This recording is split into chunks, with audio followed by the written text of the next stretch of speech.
En manchette aujourd'hui, don majeur pour le Musée d'art à Joliette. Bonjour à tous et bienvenue à votre bulletin d'information sur les ondes de CTRB, votre télévision locale et régionale. Alain Bellemare au pupitre pour cette édition du 1er décembre. On reviendra tantôt un petit peu plus loin dans le bulletin sur ce don majeur qui a été fait au Musée d'art de Joliette, une excellente nouvelle.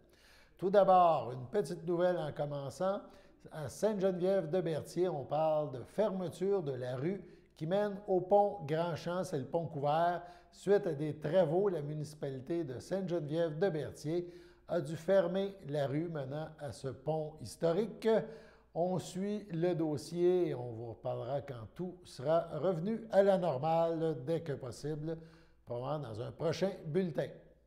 Ce matin, en conférence de presse, Véronique Yvon, députée de Joliette et porte-parole du Parti québécois en matière de famille, a demandé au gouvernement du Québec de tout faire pour s'entendre rapidement avec les travailleurs et travailleuses des centres de la petite enfance. Pour l'occasion, elle était accompagnée de Paul Saint-Pierre Plamondon, le chef du Parti québécois. On écoute un extrait de cette conférence de presse. Ce matin, on demande au gouvernement de manière urgente d'investir tous les efforts et tous les moyens requis pour en arriver rapidement à une entente avec les travailleuses de la petite enfance. On le voit, les parents sont derrière les travailleuses de la petite enfance et ce n'est pas rien dans le contexte actuel où les parents vivent des inconvénients importants que tout le monde aimerait éviter. Mais la cause des travailleuses de la petite enfance, c'est une cause juste avec laquelle nous sommes 100% solidaires. C'est la cause de l'égalité pour les femmes, pour du travail majoritairement féminin. C'est la cause d'un rattrapage salarial qui aurait dû avoir lieu de longue date. C'est une cause de respect, d'équité, de justice. C'est une cause aussi de simple logique pour freiner l'exode et les départs dans le réseau des CPE. Mais cette cause pour laquelle se battent les travailleuses de la petite enfance, c'est une cause qui est aussi beaucoup plus grande que la seule cause de leurs conditions de travail. C'est la cause de l'avenir carrément, de la qualité et du réseau des CPE. C'est la cause aussi, vous le savez, de la place des femmes sur le marché du travail, de la conciliation famille-travail et du développement du Québec dans son ensemble. Donc, il serait urgent, grandement temps, que le gouvernement comprenne enfin l'urgence de la situation et la justesse de cette cause-là et qu'il soit solidaire de cette cause et qu'enfin, il débloque les négociations pour que tout le monde en soit gagnant. La situation est très sérieuse et je dois vous dire que au-delà de l'entêtement du gouvernement dans le conflit avec les travailleuses de la petite enfance, ce qui nous inquiète profondément, c'est le fait que le gouvernement envoie des signaux comme quoi il est en train de laisser tomber les CPE et de valoriser le privé. On a des signes très clairs de ça. Non seulement il y avait une règle traditionnelle où 85% des nouvelles places en CPE, des nouvelles places créées devaient être en CPE, et il est en train de s'en éloigner. Dans les dernières annonces qui ont été faites, c'est 50% à peine de places qui sont créées en CPE. Vous l'avez vu jeudi dernier dans le mini-budget, le gouvernement a augmenté de manière significative le crédit d'impôt pour la fréquentation des garderies privées, 1 milliard de dollars d'investissement. Il va complètement à contre-courant de ce que les parents veulent, de ce que les experts demandent, ce que le milieu demande et ce que nous demandons. Nous l'avons demandé formellement. Il faut prendre le virage 100% CPE. Ça veut dire 100% de création des nouvelles places dans les CPE et ça veut dire 100% de conversion des places de garderie privée en CPE. Et avec le milliard qui investit pour rehausser le crédit d'impôt, il pourrait convertir et créer des dizaines de milliers de places. Donc, c'est extrêmement inquiétant, cette attitude. On demande au gouvernement de changer de cap dans les négociations, de changer de cap parce qu'on a le sentiment qu'il revient vers le passé libéral des garderies privées. On poursuit dans le même dossier. La grève générale illimitée est confirmée. C'était pour aujourd'hui, le 1er décembre. Après une autre journée de négociations dites infructueuses par la CSN, la Fédération de la santé et des services sociaux FSS-CSN confirme que les syndiqués des centres de la petite enfance, les CPE, affiliés à la CSN, entrent en grève générale aujourd'hui, 1er décembre. Les CPE de la Naudière, dont le personnel est syndiqué à la CSN, n'ont donc pas ouvert leurs portes ce mercredi matin et ils demeureront fermés jusqu'à nouvel ordre. Stéphanie Vachon, représentante du secteur des CPE à la FSCSN, affirme: « Depuis l'annonce de la grève la semaine dernière, les négociations ont malheureusement peu progressé. Le gouvernement a finalement accepté de discuter de plusieurs points qu'il refusait d'aborder avant, mais l'écart entre nos positions demeure colossal et l'épineuse question de la rémunération du personnel de soutien est toujours dans une impasse. » Si les partis patronales et syndicales sont proches d'une entente au sujet de la rémunération des éducatrices, plusieurs enjeux demeurent en suspens, comme les augmentations salariales des autres types d'emploi, le respect des ratios d'enfants par éducatrice, le temps de préparation des dossiers de l'enfant et de la gestion de la cuisine, ainsi que la bonification du régime d'assurance collective. Jessie Rouleau, présidente du syndicat des travailleuses en service de garde de la Naudière CSN, rappelle: « Le gouvernement ne semble pas saisir toute l'étendue de la colère des travailleuses qui ont voté en faveur de la grève générale illimitée à la hauteur de 95 % ici dans la région. Plusieurs d'entre elles nous le disent, c'est la négo de la dernière chance. Si le gouvernement continue de refuser d'améliorer considérablement leurs conditions de travail, il y aura d'autres coupes de services par manque de personnel. » Patricia Rivet, présidente du Conseil central de la Naudière CSN, ajoute: « Nous savons que chaque jour de grève amène des complications pour les parents et c'est fort dommage. Dans les derniers jours, nous avons encore pu voir une multitude d'entre eux nous appuyer publiquement et c'est grandement apprécié par les travailleuses. Leur appui nous aide à mettre de la pression sur le gouvernement pour que le conflit se règle dans les plus brefs délais et c'est ce que nous voulons tous et toutes, a-t-elle conclu. Sur ce, allons à la première pause. Bonne journée, mon grand. Je m'appelle Jacob, j'ai 6 ans et j'ai une amputation à la jambe gauche. Salut! Aujourd'hui, c'est une journée spéciale parce que je vais faire une présentation devant mes nouveaux camarades de classe. Ça, c'est ma jambe de natation. Ma prothèse de natation, c'est les amputés de guerre qui me l'ont donnée. Merci de votre appui. Le samedi matin, dès 9h30, nos téléspectateurs sont invités au Super Bingo télévisé diffusé de nos studios de Berthierville. Depuis maintenant une vingtaine d'années, plusieurs adeptes de la télévision régionale se sont partagés un montant de 600 $ disponible chaque semaine lors de cette joute de bingo télévisé. Un animateur et 3 bénévoles se succèdent à la caméra dans le but de vous faire passer une petite heure agréable et payante le samedi matin. On peut se procurer les cartes de jeu chez les dépositaires autorisés participants, c'est-à-dire à Berthierville, le dépanneur Formule 1 rue Gilles Villeneuve, le marché IGA Extra sur la rue Gabrielle Brissette, le marché Métro rue Notre-Dame, la pharmacie Proxime rue Frontenac, le garage Pétroté sur la rue Gilles Villeneuve et à Saint-Ignace-de-Loyola, le marché Aldo rang Saint-Michel, le dépanneur Le Magasin Esso sur le chemin de la Traverse. C'est un rendez-vous tous les samedis matins à 9h30 sur les ondes de CTRB, votre télévision régionale et communautaire.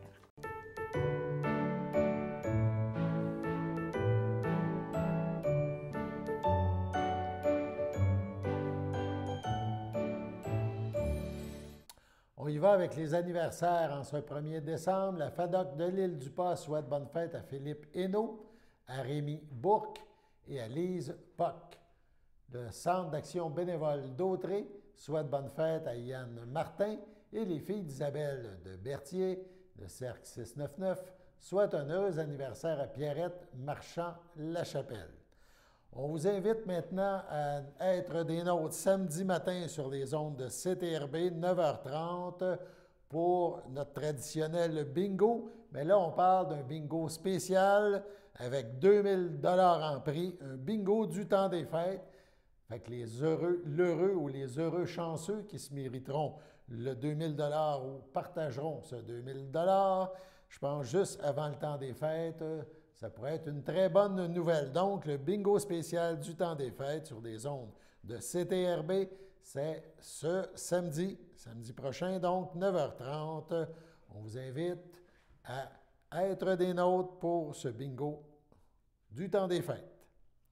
On poursuit maintenant avec un rapport audit, donc un rapport audité, comme on dit, des municipalités de notre territoire. En effet, la Commission municipale du Québec a publié hier son rapport d'audit de conformité portant sur le programme triennal d'immobilisation. On parle du PTI. Chaque année, les municipalités doivent dire au gouvernement et à leurs citoyens ce qu'ils prévoient investir lors des 3 prochaines années en immobilisation. Donc, on parle de PTI. Au terme de travaux menés par la Commission, une nouvelle fois auprès de 1074 municipalités de moins de 100 000 habitants. L'objectif de cet audit était de s'assurer que le cadre légal applicable est respecté par les municipalités. Plus particulièrement, le conseil municipal de chaque municipalité auditée doit avoir adopté le PTI 2021-2023, donc pendant une séance publique lors de laquelle les délibérations du conseil et la période de questions ont porté exclusivement sur ce sujet. L'avis public annonçant cette adoption doit également être publié au moins 8 jours avant la séance du conseil. Le PTI est l'un des outils de planification indispensables aux municipalités. Il présente leur intention quant aux investissements qu'elles souhaitent réaliser au regard de ces immobilisations et ce, au cours des 3 prochaines années.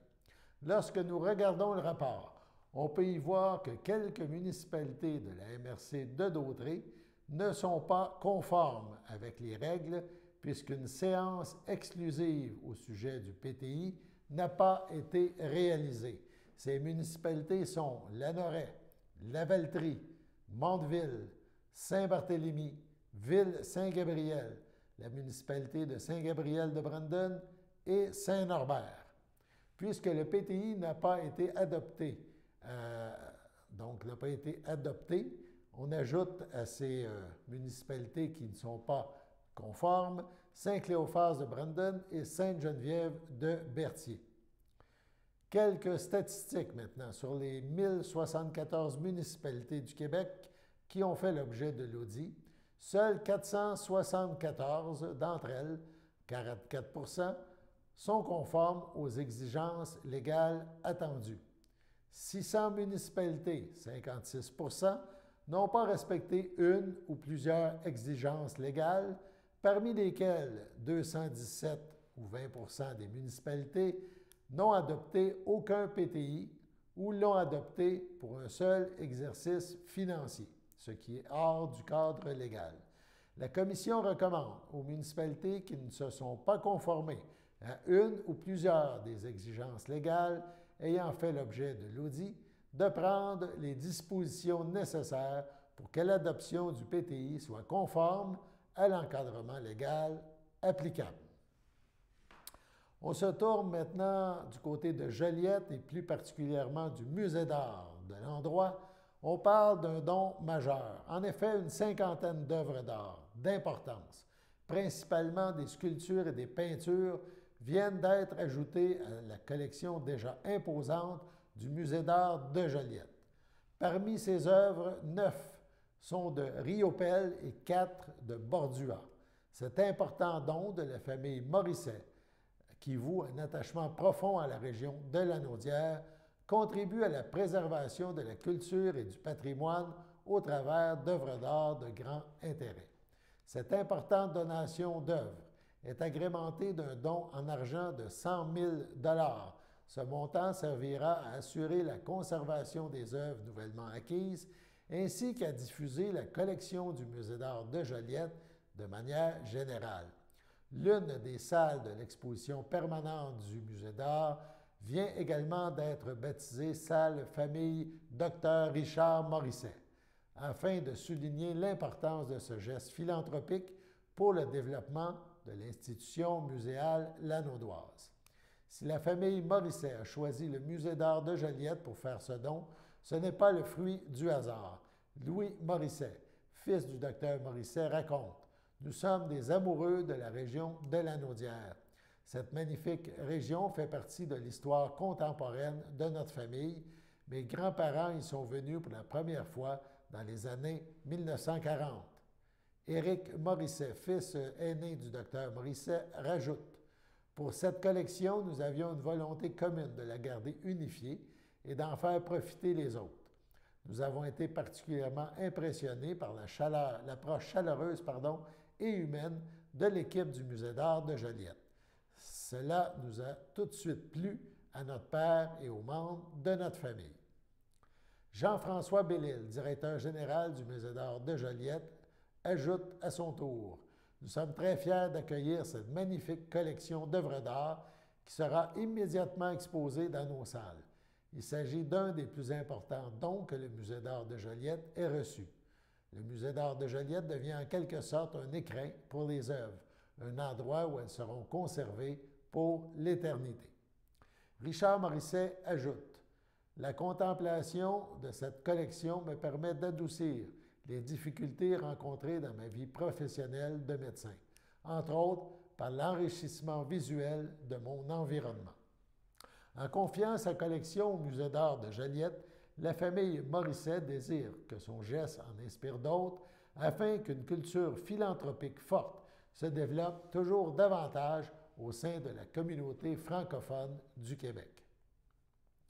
Richard Morisset a de plus ajouté: « Je n'ai pas acquis cette collection pour moi.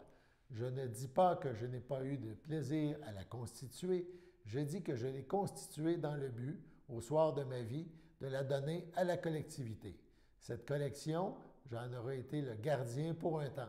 Elle m'aura entre autres servi à transmettre ma passion pour l'art à mes 4 enfants, Marie-Ève, Éric, Louis et Laurent, dont je suis si fier, et avec leur accord et leur volonté commune de garder unifiée celle-ci et d'en faire profiter les autres, je la donne maintenant au suivant, à un musée en qui j'ai confiance et qui saura la faire rayonner. Un projet d'exposition est en cours d'élaboration. Les visiteurs pourront ainsi bientôt se rendre au Musée d'art de Joliette pour admirer certaines des œuvres de la collection de la famille Morisset. Allons maintenant à la pause. J'aime la générosité du public face aux amputés de guerre. C'est grâce au donateur Stimafil je peux profiter pleinement de son enfance, jouer, s'amuser. Nos enfants ont les adaptations nécessaires permettant de pouvoir faire du vélo, du ski, de la natation. Toutes les portes qui sont ouvertes pour faire toutes les activités qu'ils désirent. Merci de permettre à ma fille et aux autres enfants amputés de vivre leur vie d'enfant. C'est un cadeau inestimable.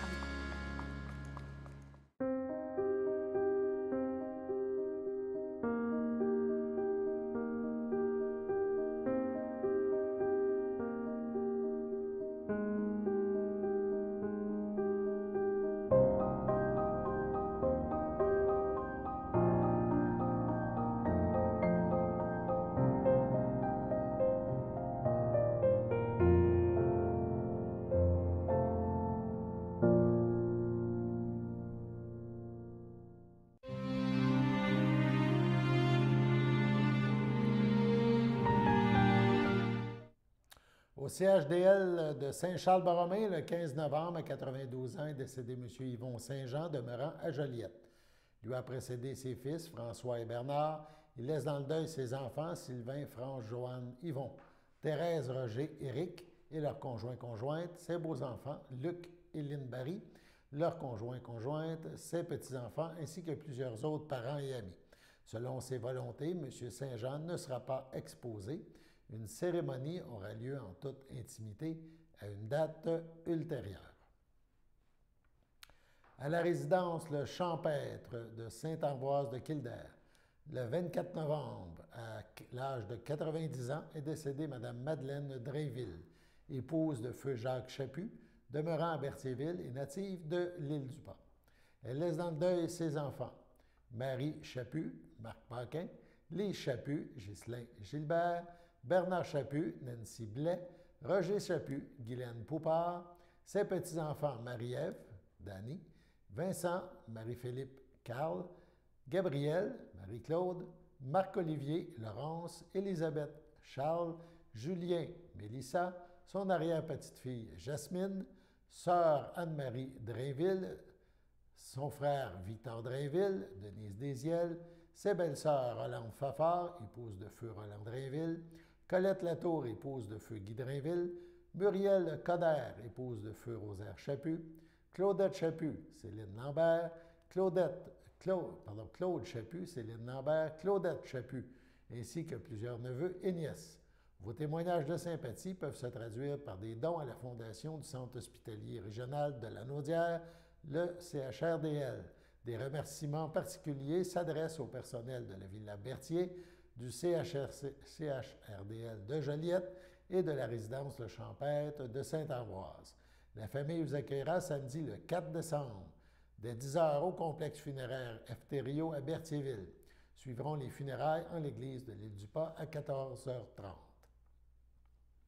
En toute dignité, aux soins palliatifs du CHRDL, le 17 novembre, à 81 ans, est décédé M. Bertrand Caron, époux de Lise Fafard de Saint-Cuthbert, autrefois de Saint-Barthélemy. Il laisse dans le deuil, outre son épouse, 16 enfants, Annick, Sylvain Caillé, Éric, Marie-France Beaufort, ses petits-enfants, Marc-Antoine, Jérémie et Rosalie, ainsi que plusieurs autres parents et amis. Une douce force discrète mais solide, remplie de bonté et d'amour pour sa famille, émanait de M. Caron. Il avait une résilience sans pareille, il fut un soutien pour les siens. Veille sur ceux que tu as tant aimés lors de ton bon passage ici-bas. La famille vous accueillera dimanche le 5 décembre dès 12h30 au complexe funéraire Efterio à Berthierville. Une liturgie de la parole aura lieu le même jour, à 15 h, en la chapelle du complexe. Les cendres de M. Bertrand Caron seront inhumées au cimetière de Saint-Cuthbert à une date ultérieure. Au CHRDL de Joliette, le 16 novembre, à l'âge de 94 ans, est décédé M. René Deschâtelet, demeurant à Mandeville. Il laisse dans le deuil sa compagne Lucille, ses enfants Lise, France, Daniel, Robert Denis, Claude, René Junior et leurs conjointes, ses sœurs Cécile, Rita, Françoise et Louise, ses petits-enfants et arrière-petits-enfants, ainsi que plusieurs autres parents et amis. La famille vous accueillera le samedi 11 décembre dès 10 h en l'église de Notre-Dame-des-Champs, située au 187 boulevard Iberville à Repentigny. Suivront les funérailles à 11 h. Au nom de CTRB et de son personnel, nous souhaitons nos plus sincères sympathies aux familles éprouvées. Sur ce, passons à la météo.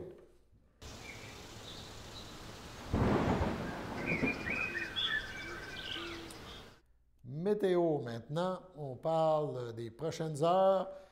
Aujourd'hui, en après-midi, c'était ensoleillé avec passage nuageux, 1 degré, très confortable. Ce soir, mercredi, donc en soirée, ciel variable, -4, ressenti -8. Dans la nuit de mercredi, on parle de nuageux avec quelques flocons. -5, ressenti -9. Ça changera au cours de les heures qui suivent. Dans la nuit de mercredi à jeudi, puisque jeudi matin, le mercure avoisinera 0. On parle de ressenti quand même de -5, mais on parle aussi de 0 comme vrai degré de température. Et pluie et neige sont au rendez-vous, mais de façon très modérée.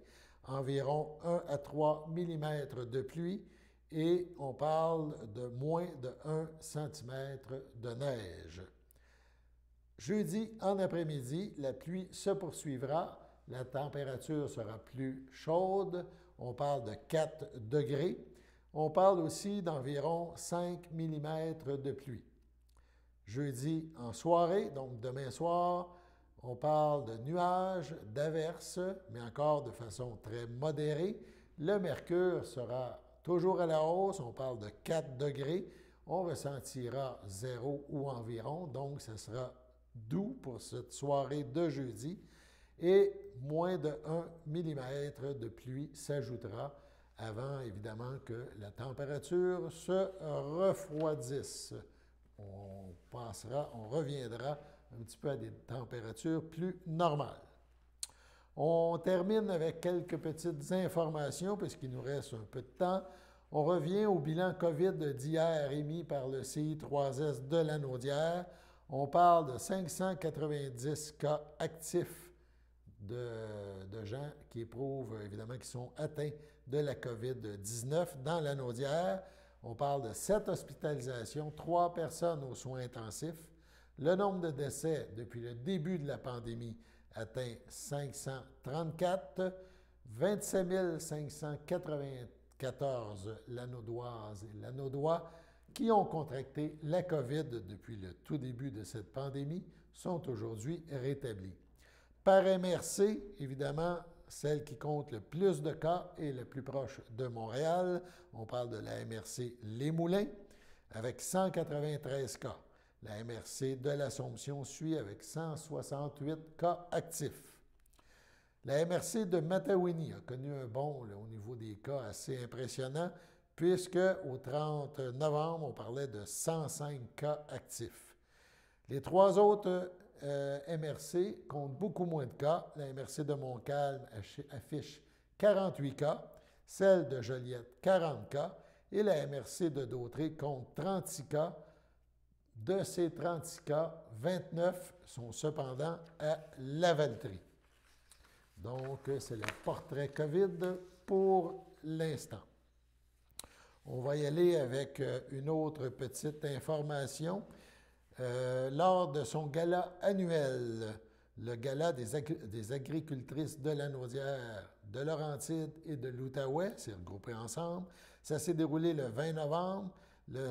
Donc, lors de ce gala, le syndicat des agricultrices Lanaudière, Laurentides, Outaouais a souligné le travail exceptionnel de productrices agricoles d'ici. 3 prix en argent ont été remis à la suite d'un tirage au sort parmi les 9 candidates honorées lors de la soirée. Ça s'est déroulé en mode virtuel, puisque les portraits des agricultrices, des productrices des régions ont été présentés via le mode virtuel. Chacune d'entre elles, à leur façon, a réussi à se démarquer et à faire rayonner l'agriculture québécoise. À souligner, il y avait à l'honneur parmi elles, notamment une provenant de Lanaudière. Il s'agit de Josiane Cormier, productrice maraîchère. On la félicite et on souligne son dévouement, sa passion pour le monde agricole. Voilà, en ce 1er décembre, c'était votre bulletin d'information sur les ondes de CTRB, votre télévision locale et régionale. Alain Bellumeur au Pépites, qui vous invite à être des nôtres demain pour d'autres nouvelles de notre région. Merci et à bientôt.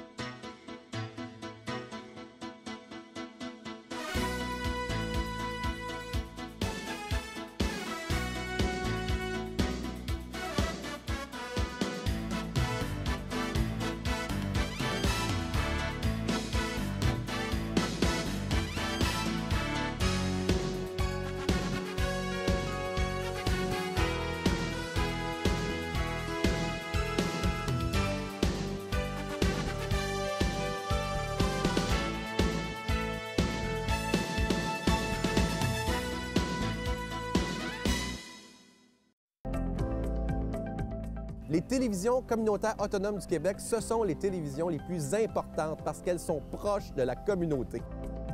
On veut encourager des gens qui parlent de ce qui nous intéresse, mais aussi qui participent au développement local. Mais c'est fini le temps là, où on allait lire une affaire qui a été écrite avant hier au bout du monde. Non! Tu veux savoir ce qui se passe chez vous? Bien, ma télé préférée, c'est la télé autonome communautaire. C'est ici que ça se passe.